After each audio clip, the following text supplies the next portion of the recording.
All right, what's up, guys? I'm gonna talk about this Armaspec here for a minute. So I decided to go with this instead of the JP springs.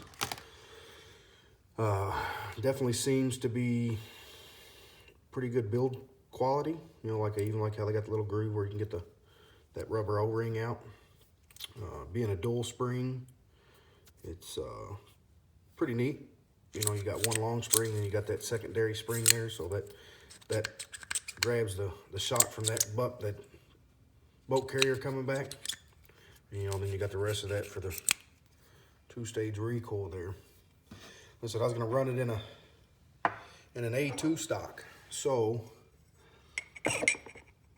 you can see the difference in length here. You got that big space. Well, they also have this piece. They sell this.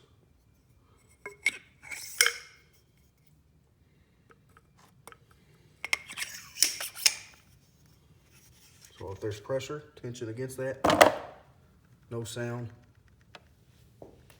none of that nature. You know, even I guess if it was what didn't have much tension, I can't get it to make any sound. Unless you know you really get after it. Once you put tension on it, it shouldn't make any sound. Get that box out of the damn way.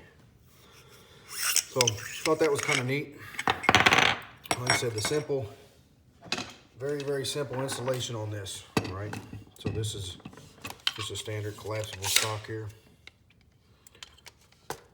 Really easy to install this. Like I said, the guys and gals at Armaspec are phenomenal. Anytime I've called and spoke with them, they have been awesome. I called to ask them what size weights I should run. Like I said, I ended up going with the H2, which I really probably should have got an H. But when I called again today to ask them where this spacer was, because they were sending it. I bought it directly from them. And when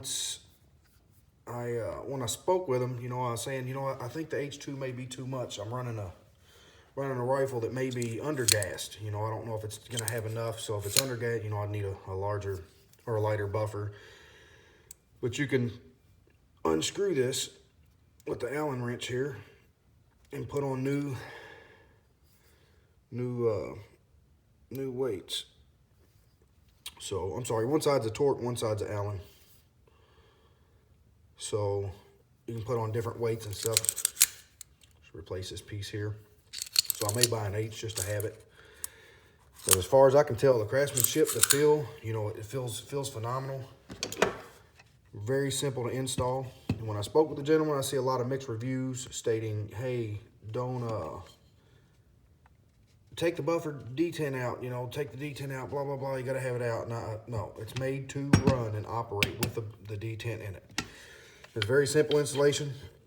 I push it back there, use this back piece to push down on the buffer, on the detent, and push it down again, in place. Pretty simple. A little bit different to get out.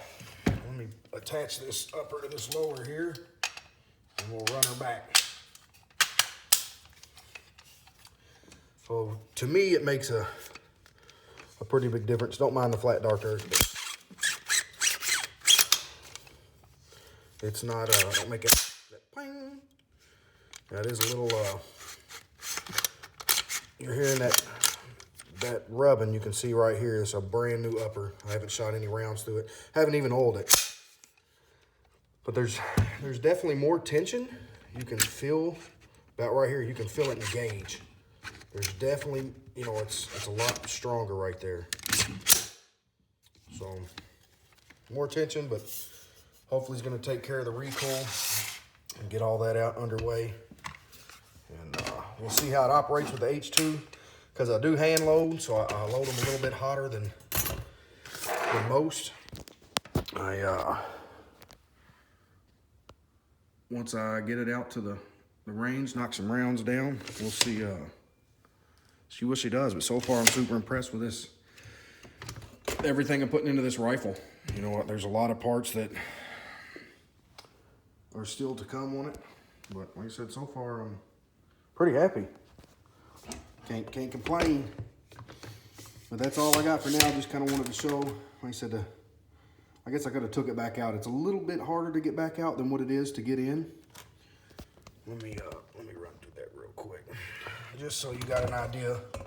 You know, usually once you put something in, you're usually leaving it unless you're doing some kind of maintenance. Well, rip my damn fingernail off trying to get this out.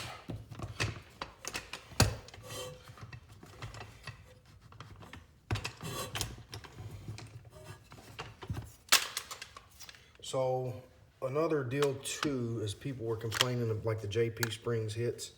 This one clears when she goes in. I don't have the front pin in, but she, you know, goes just like my standard buffer. Now, to get this devil out of there,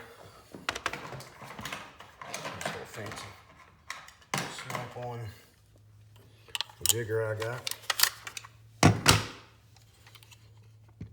Same thing as any other.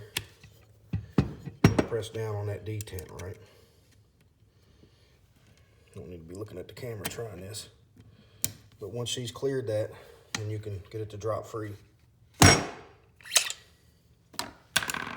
then when it gets, you know, to the next detent, when it gets to the next spacer here, press down on it. You know, you'll have to have something to get it out unless you got a badass fingernail. Like I said, for the most part, you can install it really fast. Push the block back there, drop it down, slide it in. When it gets there again, push down on it. Ready to rock. So, focus. You can replace the O-ring. They have O-ring packs, but you know, I got a bunch of O-rings. Being a mechanic as it is, I got a bunch of random junk around here, so I like it. You know, I can't speak bad on the JP spring. This is the same, it's kind of the same concept.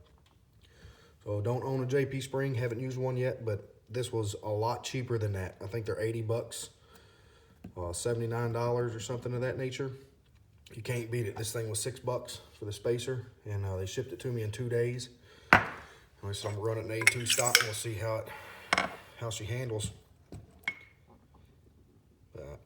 I don't think there's going to be an issue.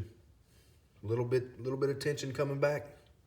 Don't bother me none. You know, strong enough fingers to rock it out. But I'll get it on the range, do a little bit of shooting with a couple different boats, and see if we get any bad feedback. I'll fill you in. That's all I got for now. Godspeed.